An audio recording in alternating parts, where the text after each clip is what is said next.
Berapa lama di Hongkong, Mbak? 8 apa? 8 bulan atau 8 tahun? 8 tahun. Udah bisa beli apa? Yang 6 tahun yang ikut pengajian. Oh, lama banget, Mbak. Dari anaknya lahir. Wah, dahsyat. Kalau boleh nanya loh, kalau boleh. Saya berharap saya tetap sopan nih. Mbak kan udah 8 tahun. Udah bisa beli apa? Ya, Tanah. Kendaraan, sekolah. Ini saya senang sekali dengar kayak gini, Mbak. Jujur. Ya, karena memang apa ya, orang kesini kembali nanti nggak bisa ada yang berapa Betul. 100% betul. Salah sendiri, bukan salah. Salah pergaulan. Nah, salah sendiri. Jadi Iya, pergaulan yang buruk merusak masa depan, merusak diri sendiri. yang mungkin aku di sini senang gitu. Jadinya niat awalnya itu udah hilang. Iya. Niat kesini kan itu pertama. Iya. Iya, betul. Ada yang sampai berapa tahun kan karena tua di sini ya kan nggak berani pulang. Saya mau saya potong. Saya mau nanya lagi. Yang paling membuat Mbak seneng di Hongkong itu apa? Kalau saya sih Dibanding dengan di Indonesia lah, bukan kita mau banding-banding ini. Pasti kan kenapa kok Mbak sampai ke Hongkong? Apa mencari duit gampang atau? Alasannya ke Hongkong karena emang pertama saya memang pisah dengan suami ya. Oke, saya ikut pikir anak saya. Saya ikut prihatin, Mbak. Terus. Jadi bagaimana anak saya? Gimana caranya anak saya itu nanti ke depannya itu maju lah, punya masa depan yang baik. biar tangga Betul. itu dari main yang dari awal saya itu kerja. Saya bilang kerja. Karena saya anak saya juga kayak gitu. Ibu di sana itu kerja, bukan main. Betul. Ibu nggak mengatakan kamu sekolah pinter sampai gimana pun istilahnya itu kerja. Iya. Jadi jangan tanya ibu saya mau di sekolahin enggak, jangan tanya kamu pinter pasti di sekolahin. Betul. Asal juga uangnya anaknya jangan nakal ya. Anak saya sekarang tuh ya masih apa ya mungkin memang apa yang pergaulannya atau saat kerasnya saya ya jadi nggak tahu tapi memang saya keras sekali sama dia. Ya, jadinya saya begini ya. Kalau orang lihat mungkin kasihan ya anak segitu kok istilahnya ibunya bilang Didikannya keras. Kan banyak tapi kayak gitu perlakuannya. Nanti kalau gitu dia akan berterima kasih sama saya. Oh betul. Kalau sekarang Betul. itu kasihan anak minta ini aja mesti pintar dulu, mesti juara dulu baru dibeliin. Emang ya, saya kayak gitu. Istilahnya saya kasih kamu uang, kasih kamu misalnya keinginannya aku turuti. Tapi ibu cuma minta satu, kamu pintar sekolah, pelajaran sudah. Moralnya juga jangan rusak. Saya minta sama anak gitu. Jadi kamu boleh ngapa-ngapain, boleh yang itu apa ngaji. Sekolahnya pintar. Betul. Enggak bohong aku jadi orang tanggung jawab sudah. Nanya nggak ngajinya udah sampai di mana gitu? Sekarang kayaknya udah juz 2 apa ya? Juz 2. Oh. Ya. Ya emang agama sih saya pentingnya tapi saya nggak terlalu memforsilkan harus ibadah masuk agama dulu nggak. Jadi istilahnya berdentengin aja jadi jangan sampai salah jalan. Iya. Waktunya itu terbagi setengah hari pagi buat sekolah buat agama. Iya. Memang harus ada keseimbangan antara agama dan. Saya nggak merasakan begitu nanti dia nanti sendiri. Iya. Karena anak saya kan cewek gitu. Jadi satu-satunya. Satu-satunya makanya. Kalau boleh nanya lagi, bapaknya mau nengokin? Enggak. Sorry loh ya kan, ini keluarga ini privacy Mbak sebenarnya. Saya kan dulu nikahnya cuma 1,5 tahun mungkin jadinya. 1,5 tahun tuh saya nikah nggak lama ada anak saya yang pertama itu ya. Saya tinggal dengan dia mungkin karena tekanan batin ya. Siapa? Mbak kena tekanan? Jadi mungkin tekanan batin karena emang istilahnya hidupnya apa ya ekonomi kurang, terus istilahnya nggak karuan kayak gitu tuh. Saya kehilangan anak saya yang pertama itu. Maksudnya kehilangan meninggal? Meninggal, anak saya itu 4 hari meninggal jadi memang mungkin ini yang terbaik. Saya cuma nyerah itu aja yang terbaik. Istilahnya saya dengan suami kan suami juga nggak istilahnya nggak akur dengan keluarga saya ya. Saya kan malu. Saya ikut sedih Mbak. Terus. Oke kita pergi lah kita cari kehidupan sendiri jadi jangan nempel orang. Jadinya kita susah tapi jangan sampai nyusahin orang. Jangan nyusahin orang tua lah juga. Betul saya setuju Mbak. Saya setuju. Jangan nyusahin orang tua lah. Harus dewasa. Setuju. Apalagi udah berkeluarga kok nyusahin orang tua melulu. Malu-maluin lah. Malu diri sendiri, malu-maluin orang lain. Terus betul. Nggak mau dikasihin enggak. Pergi kita ke Jakarta karena dari kecil kan orang tua saya udah pisah. Jadinya yang di kampung itu ibu saya, yang di Jakarta itu bapak saya. Bapak saya udah domisili di Jakarta emang. Jadi kenapa? Domisili di Jakarta udah keluarga sendiri, jadi udah mapan di Jakarta sana. Oh, iya. Tinggal di rumah kampung kan. Jadi dari ibu ini pergi ke rumah Jakarta gitu. Di tempat bapak saya emang orangnya nggak terlalu ini ya. Nggak terlalu kayak sama anak-anak itu nggak begitu tegang, nggak harus ini enggak. Tapi sayang, tapi sayang. Oke, gitu. bagus. Jadi kamu tahu, kamu langkah gini tanggung jawab apa kamu tahu. Bapak saya orangnya kayak gitu. Sampai di situ dia nggak, sebenarnya dia nggak suka dengan suami saya itu, tapi dia nggak bakalan bilang bisa nggak bakal kayak gitu. Bagus sekali ya bapaknya ya. Memang dilihat aja gimana dia. Nanti kalau dia memang istilahnya nggak cocok, nggak usah disuruh, dia akan pergi sendiri. Betul. Jadi, bapak saya kayak gitu. Betul. Jadi Jakarta nggak lama, saya kan malu juga, masa. Sorry, saya potong nih. Mbak namanya siapa, Mbak? Hani. Oh, dari Solo ya? Solo. Saya sekolahnya juga di Solo. Tapi saya Sragennya, jadi enggak. Ya saya ke Sragen sempat lah, ke Sukowati, terus ke Karanganyar ya. Karanganyar apa ya? Karanganyar ya, sebelah utara. Saya itu mancing di itu waduk. Waduk mana? Waduk pemancing. Aduh. Saya sudah bukan. Wis lali aku. Aku sempat neng Karanganyar mancing. Wis lali. Ya tapi saya ngerti lah Sukowati terus Masaran. Nah, aku ngerti no. Aku cilikane ning kono SMA aku. Oke. Terus ya Mbak kan enggak seterusnya di sini loh ya. Mbak udah persiapkan nggak jadi misalnya dengan kursus di Hong Kong itu kursus murah banget? Kursus kayaknya. Atau apalah yang untuk pada waktu pulang ke Indonesia nanti nggak nganggur gitu? Ada nggak persiapan seperti itu? Kalau saya istilahnya kursus ngejar itu saya saya berpikir biaya. Karena yang prinsipnya kayak gini. Jadi kalaupun saya ngejar sampai segitu itu kan otomatis di sini kan juga perlu biaya. Kalau saya kayak gitunya daripada biaya itu saya gunakan sendiri. Saya fokuskan untuk anak. Oke. Gitu. Jadinya emang yang saya kejar itu emang anak saya, bukan saya lagi. Gitu. Anak satu-satunya cewek. Sekarang usia berapa anak? Sekarang SMP. Tahun ini masuk SMP. Oke. Maunya nanti selesai usia SMP mau jadi apa? Cita-cita anak? Kalau anak saya maunya jadi guru katanya. Oke, bagus sekali. Itu juga sangat mulia. Karena jadinya emang saya mau jadi guru aja. Oke, nggak apa-apa. Dia bilang, Mama, kalau dia kan ngomong sama saya kan takut karena emang saya keras. Oke. Depan anak saya keras, jadinya istilahnya saya itu bukan ibunya. Kalau dia bilang itu dalam bayangan dia saya itu seperti apa ya, pokoknya bukan gimana ya. Tapi bagus, ibu ini Mbak ini kan mendidik anak. Didikan itu seperti teguran sama saja. Itu gini, teguran orang kalau ditegur, orang kalau dididik itu nggak enak awalnya, tapi berakhir dengan kenikmatan. Sorry saya potong. Orang hamil waktu mau melahirkan, waktu lagi melahirkan, seorang ibu waktu lagi melahirkan itu kan pedih. Tapi sesudah lah anaknya terlahir tinggal gendong, tinggal nikmatin. Teguran, didikan juga seperti itu. Saya bilang kayak gitu sama anak saya. Iya. Saya sekarang nggak biar anak saya tanya. Terus Pak, terus. Ibumu itu gimana? Ibu saya jahat. Saya nggak sakit hati nggak. Saya bilang itu. Ibu anak saya bilang saya sebab dia pasti nantinya ngerti. Suatu saat dia akan betul dengan saya. Betul. Jadi kalau bukan karena ibu saya nggak bakalan tahu seperti ini, gitu, nggak bakalan tahu seperti ini. Cuma itu yang saya harapkan. Iya. Saya. Jadinya kalau menurut saya sih ya, kalau didik anak itu nggak harus istilahnya di depan mata, itu bukan jaminan anak jadi baik. Cara didik kamu itu gimana? Mbak ini bisa jadi teladan untuk TKI yang ada di Hong Kong ya. Tapi apa ya? Ada keprihatinan nggak dengan TKI di Hong Kong? Sih ada. Apalagi contohnya prihatin tentang TKI di Hong Kong tentang apa? Karena gini, saya ada. Please silakan. Saya kan ada tetangga juga ya. Saya sebelah kampung istilahnya ya. Saya itu dulu dia kesini duluan, jadinya saya masuk PT itu udah ketemu dia udah balikan dari Hong Kong. Jadi dari Hong Kong balik proses lagi itu kan kita dulunya. Terus kita berangkat lagi ke sini. Berangkat lagi ke sini, di sini apa ya? Emang jarang-jarang komunikasi ya, karena 2 tahun pertama itu majikan saya nggak baik. Jadi sebelum majikan yang ini majikan saya nggak baik.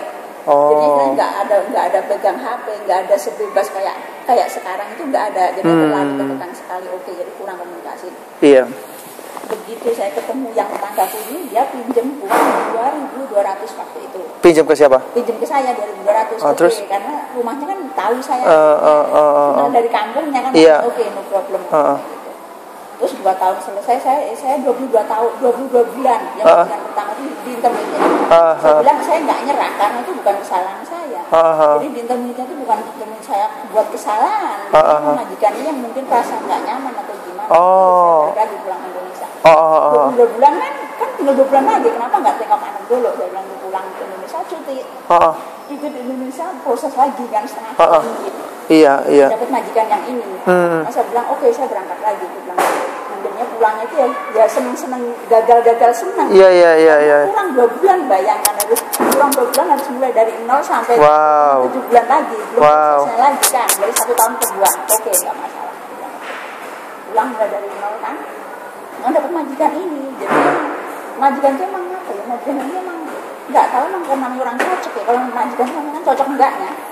Sorry saya potong. Saya ini mau nanya Mbak, salah satu prihatin terhadap TK-TK lain itu tentang apa poinnya?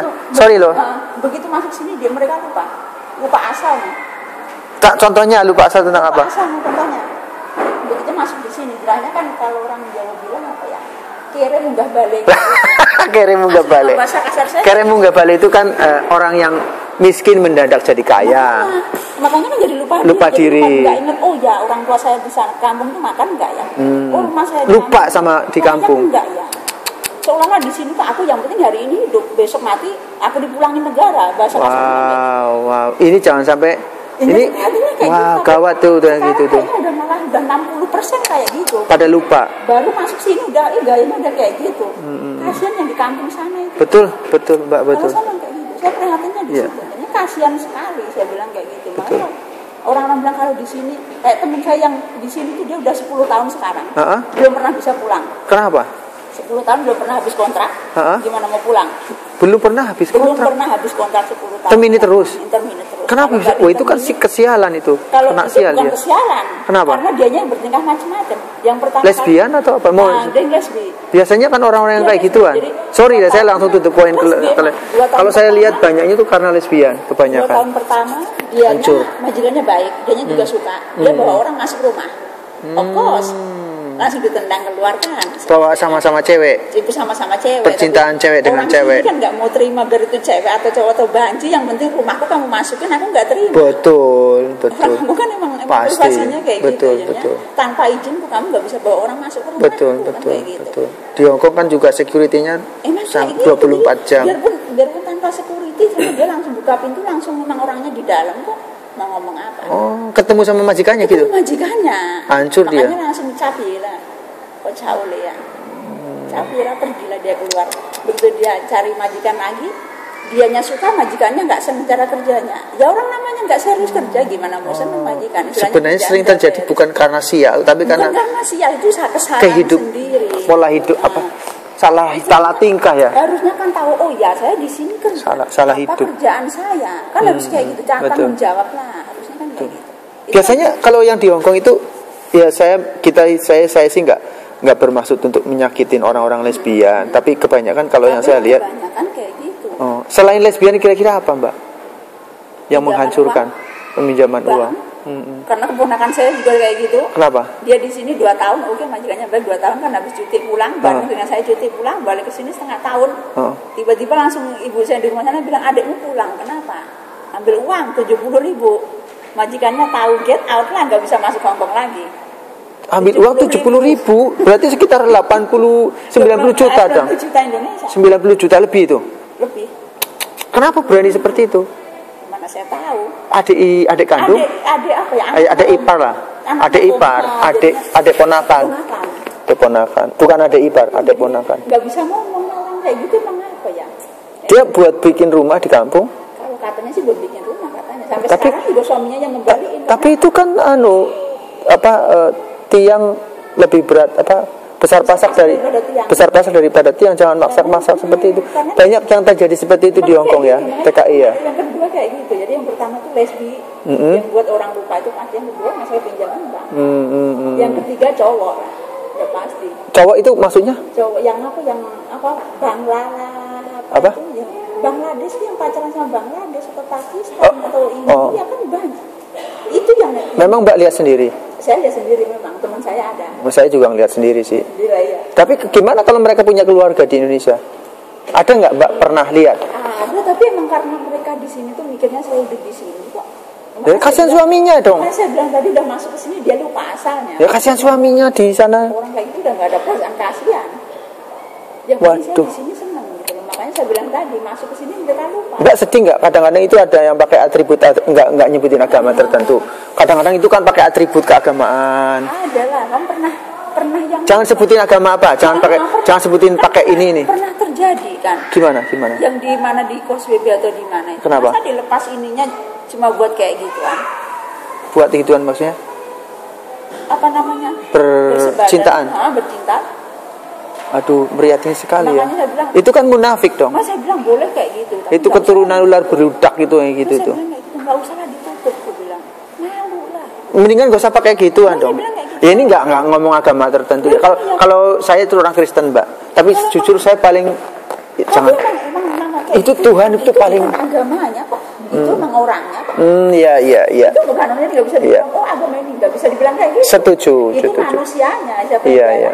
Betul. Mau Kristen mau ini itu tergantung orang. Iya. Nggak semua nggak bisa dipukul rata. Oh Islam, oh Kristen nggak bisa dipukul rata. Betul. Itu orangnya. Itu individu. Oknumnya bukan agamanya. Makanya, setuju saya. Kalau saya bilang bukan ajarannya yang salah. Kalau ajarannya nggak ada yang betul. Itu kan Cina. Penjalanannya. Gitu. Iya. Tapi memprihatinkan sekali ya, memprihatinkan kalau dia pakai atribut keagamaan. Makanya saya bilang apa nggak malu? Gitu. Ya kalau dia sih mungkin boleh lah nggak takut sama manusia, tapi kan mestinya takut sama Tuhan.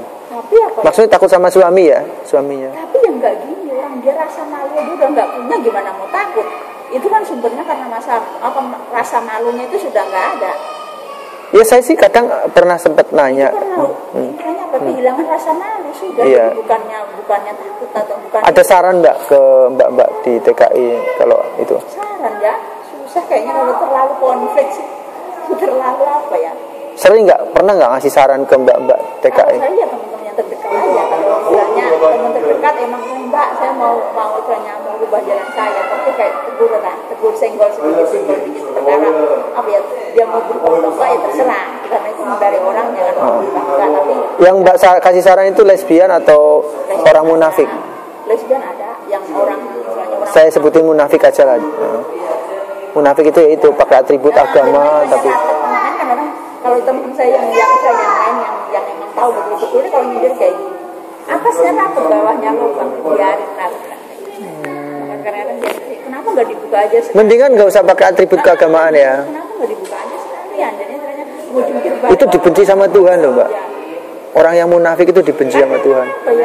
Ya tadi krisis rasa malu kok sudah nggak ada. Itu sudah nggak ada. Jadi mau gimana mau dibilang? Iya. Kalau masih malu dia pasti takut. Iya. Rimbun takut kan pasti tahu. Iya. Betul. Wah senang sekali Mbak saya ketemu sama Mbak. Jadi ngobrolannya ini bermanfaat. Ini saya mau mau saya upload. Ini kan saya record. Nanti saya akan upload ke YouTube. Ya saya nggak ambil gambar Mbak saya sengaja karena ya kalau mau ngambil gambar Mbak kan harus seizin dan belum tentu itu menjadi yang baik Mbak. Saya mau menjaga privasi Mbak. Saya menghormati Mbak. Jadi tapi dari obrolan ini saya yakin ini bermanfaat buat semua yang akan menonton. Nah terus terang video yang saya upload ke internet itu ditonton dari Amerika, dari Australia, dari Singapura, dari Malaysia, dari Korea, Jepang, juga negara-negara yang lain.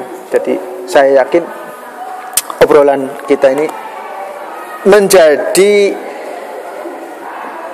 proses pembelajaran bagi yang nonton ini, walaupun nggak bisa nonton gambar Mbak, tapi bisa dengerin ini. Ya, saya senang sekali Mbak. Ini nanti saya akan upload, nggak ada masalah kan ya? Karena ini sangat baik sekali. Jadi rezeki itu kan belum tentu, bukan Bu, tidak harus selalu uang, tapi proses akhlak dan moral, proses pembelajaran akhlak dan moral itu sangat. Saya suka banget. Saya bikin kalau Mbak punya Facebook saya ada. Ya nanti Mbak bisa lihat pembicaraan ini. Nanti kalau nggak nanti malam besok saya akan besok sudah masuk ke YouTube. Terus saya biasanya saya upload ke Facebook. Ya, jadi Facebook kebetulan saya memang punya teman pertemanan di Facebook itu. Saya ada 4 Facebook, 5 ya kalau nggak salah. Tapi yang saya aktifkan itu nama Facebook saya itu Sukses Berhasil Mantap. SUCCESS nanti saya akan berhasil mantap. Nanti saya akan kasih ke Mbak. Para pemirsa sebangsa dan setanah air, saya sedang bersama dengan Mbak siapa Mbak? Mbak Hani dari kota Solo. Saya tidak bisa sebutkan nama lengkapnya karena ini merupakan privasi bagi Mbak sendiri, dan saya juga sangat menghargai privasi Mbak Yani ya Mbak ya. Mbak Hani, sorry.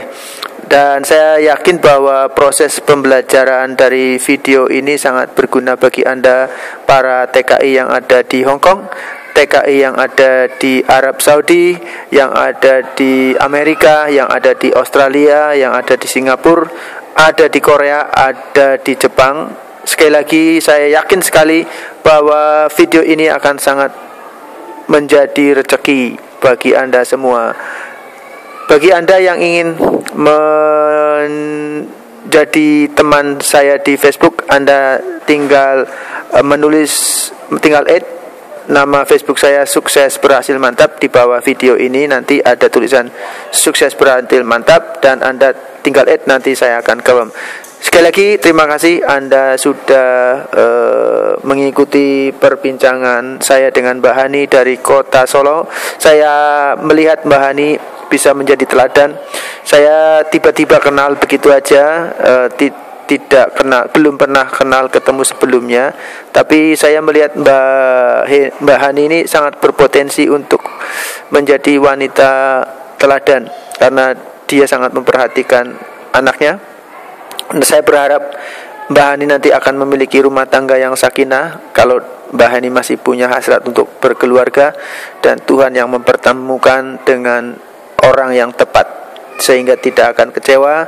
Dan saya berdoa, saya berharap Mbak Hani ini nanti anaknya juga sukses dan cinta terhadap Tuhan sesuai dengan agama yang dimiliki.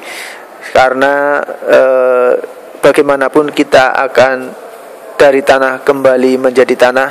Jadi kita harus, tadi Mbak Hani menyampaikan, kita semua harus dibentengi dengan agama yang sungguh-sungguh, dengan keimanan, ibadah yang sungguh-sungguh sebagai roda, sebagai pagar agar kita tidak menyimpang ke kanan ke kiri. Jadi harus ada pagar. Kalau Anda para pemirsa, Anda di perjalanan itu biasanya di pinggir-pinggir jalan itu ada pagar-pagarnya. Itu bermaksud supaya Anda tidak masuk mobil Anda, perjalanan Anda tidak masuk ke selokan. Demikian juga agama bisa menjadi keimanan, ibadah Anda bisa menjadi pagar agar Anda tidak melakukan perbuatan-perbuatan yang menista Tuhan, juga tidak menista sesama manusia. Saya berharap video ini, percakapan ini sangat berguna bagi Anda dan saya dari kota internasional Hong Kong, kota di mana banyak bangsa-bangsa berdatangan untuk berbelanja, untuk berekreasi, juga banyak kalau dari Indonesia untuk bekerja, untuk memperoleh keuangan yang lebih banyak. Dan saya berharap kembali ke Indonesia akan menjadi rumah tangga yang keuangannya sangat kuat. Dari kota internasional Hong Kong, saya ingin mengucapkan salam, yaitu salam sukses berhasil mantap. Kita berjumpa lagi dalam acara operasan dalam perbincangan yang berbeda. Bye-bye.